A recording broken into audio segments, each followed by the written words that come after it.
Hi అండి. అందరికీ నమస్కారం. ఉద్యోగ పెన్షనర్లకు సంబంధించి ఒక ఇంపార్టెంట్ అప్డేట్ అయితే రావడం జరిగిందండి. ఇక ఆలస్యం చేయకుండా ఆ విషయంలోకైతే వెళ్ళిపోదాం. రిటైర్డ్ ఉద్యోగులకు ఇక పీఆర్సీ వర్తించదా? కరువు భత్యం కలగానే మిగిలిపోతుందా? ఎన్నాళ్ళు హక్కుగా ఉన్న పెంపు ఇకపై కేంద్ర, రాష్ట్ర ప్రభుత్వాల దయపై ఆధారపడబోతుందా? అంటే భవిష్యత్తులో ఇదే జరగబోతుందని పెన్షనర్ల సంఘాలు ఆందోళన వ్యక్తం చేస్తున్నాయి. కేంద్రం నిరుడు గుట్టుగా తీసుకొచ్చిన వాలిడేషన్ యాక్ట్ 25తో పెన్షనర్లకు తీవ్ర నష్టం వాటిల్లుతుందని పేర్కొంటున్నారు. ఈ చట్టంతో పెన్షన్ పెంపు, డీఏ వర్తింపు హక్కులను కేంద్రం పూర్తిగా హరించిందని మండిపడుతున్నారు.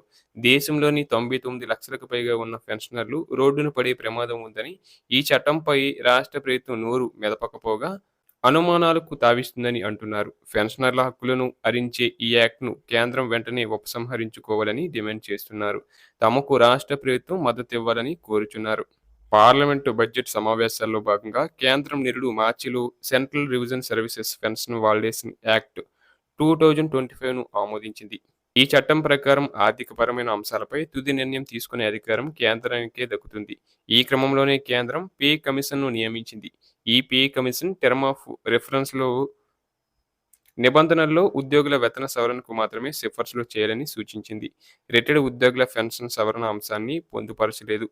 నాన్ కంట్రిబ్యూటరీ పెన్షనర్స్‌పై సమీక్షించి తగిన సిఫార్సులు చేయాలని సూచించింది.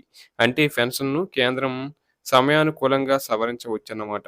ఒకవైపు ఆర్థిక నిర్ణయాలపై తుది అధికారాన్ని కేంద్రం లాక్కోవడం, మరోవైపు 8వ పే కమిషన్ టర్మ్ ఆఫ్ రిఫరెన్స్‌లలో కొత్త నిబంధనలు ఉండటంతో పెన్షనర్లలో కలవరం మొదలైంది. అలాగే ఉద్యోగుల పెన్షన్ హక్కును కేంద్రం తమ పరిధిలోకి తీసుకోవడం సుప్రీంకోర్టు తీర్పులకు విరుద్ధమని నిపుణులు పేర్కొంటున్నారు. గతంలో 1972 పెన్షన్ చట్టాన్ని అన్ని రకాల పెన్షనర్లకు వర్తించలేదు. దీంతో ఈ అంశం సుప్రీంకోర్టు వరకు వెళ్ళింది. దీనిపై 1982లో తుది తీర్పు ఇచ్చింది. ఉద్యోగ విరమణ పొందిన వారిని విరమణ తేదీతో సంబంధం లేకుండా సమానంగా చూడాలని ఆదేశించింది. దీంతో కేంద్రం ప్రకటించిన మొదటి పీఆర్సీని రిటైర్మెంట్ తేదీతో సంబంధం లేకుండా అందరికీ వర్తింపచేసింది. అంతేకాదు పెన్షన్ రిటైర్డ్ ఉద్యోగుల హక్కు అని పెన్షనర్లను ఎట్టి పరిస్థితుల్లో విభజించరాదని డిఎస్ నెక్కారా కేసులోనూ సుప్రీంకోర్టు తీర్పిచ్చింది. ఇప్పుడు కేంద్రం తీసుకున్న నిర్ణయాలు ఈ రెండు తీర్పులకు విరుద్ధమని పెన్షనర్ల జేఏసీ నేతలు చెబుతున్నారు. కేంద్ర ప్రభుత్వం తీసుకొచ్చిన వాలిడేషన్ యాక్ట్ ఒక నల్ల చట్టం. ఈ చట్టాన్ని ఉపసంహరించాల్సిందే. ఈ యాక్ట్ అందరికీ వర్తించదని సన్నాయి నొక్కులు నొక్కుతున్నారు. మరి 8వ పే కమిషన్ టర్మ్ ఆఫ్ రిఫరెన్స్‌లో రూల్స్ ఎందుకు మార్చారో చెప్పాలి. అసలు ఈ వాలిడేషన్ యాక్ట్‌ను ఎందుకు తెచ్చినట్టు దీనిపై మాకు అనేక అనుమానాలున్నాయి. చట్టాన్ని రద్దు చేసేదాకా పోరాడతామని state pensioners federation all India secretary general Sudhakar తెలియజేశారు.